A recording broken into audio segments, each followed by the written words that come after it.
Hey guys, Davor from Tennis House. A big thing we all heard before is consistency, right? A lot of players are inconsistent. If you miss a lot and the net out, you frame a lot, you shank a lot, you're late on the ball. I'll just give you 3 simple checkpoints where you can compare yourself with what I'm talking about. And if you do those, you have a good chance that the ball goes in on a consistent base. If you don't do them, you might try to change and see if it works. All right, the first thing to be consistent on the forehand, one of the easiest things to fix is the preparation. So right before your opponent hits the ball, you need to split and turn. That split turn has to go pretty quick because the ball's coming quick, right? A lot of players, you might see yourself doing that when the ball's coming, get too close to the ball and hit it up, or the ball comes fast from the opponent and you see yourself having this big loop and you hit the ball in the net or you frame it. So it's all because you didn't prepare well enough to the slow ball or to the fast ball. And in order to prepare well, you need to make sure that you time your split step good. So right before your opponent strikes the ball, you should be a little bit in the air. We talk about this much maybe.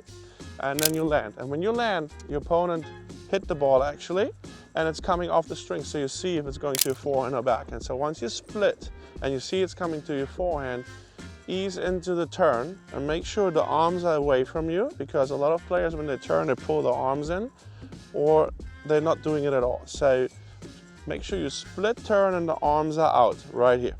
I always say the strings point to the crowd, so you have a good preparation. Some players like to have the elbow out, some players are like here. It depends where you feel comfortable. But in this position, if the ball is right there, you move up and turn and hit that ball.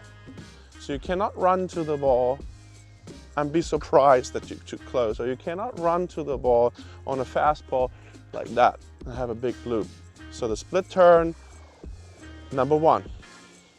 Number 2, in order to have a good consistent forehand, is the topspin. The rounds per minute you put on that ball.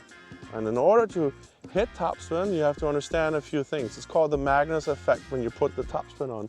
As more rounds per minute, as more the ball rotates forward, it's going to go deep up and come immediately down. So it's not going to sail out like I say, called the Magnus effect. So when you run to your forehand, and you always have to be the racket head right before you come up on that ball and hit that ball, the racket head points slightly downwards like that, because you want to hit up on that ball.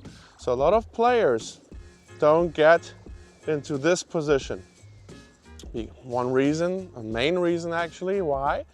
Because they squeeze the racket too tight. So when you turn and you squeeze tight here, your elbow will lead and you're going to hit something like this.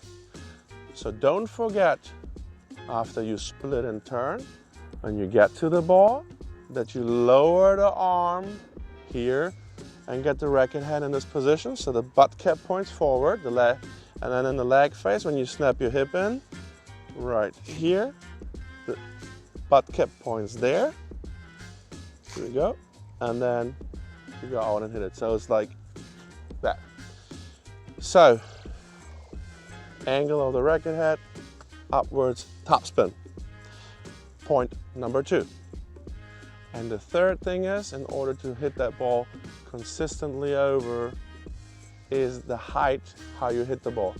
What I mean with that is, if you push back, split turn, if you push back a little bit here, and you're like in a defensive position, and you're deeper in the blue here, you can go upwards more with the motion, put more topspin on, and it keeps the ball more in.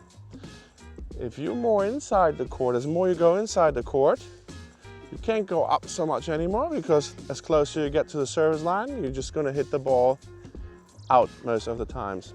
And then you have to control as well to have more consistency. If you're further back, you can swing on that ball a little bit faster.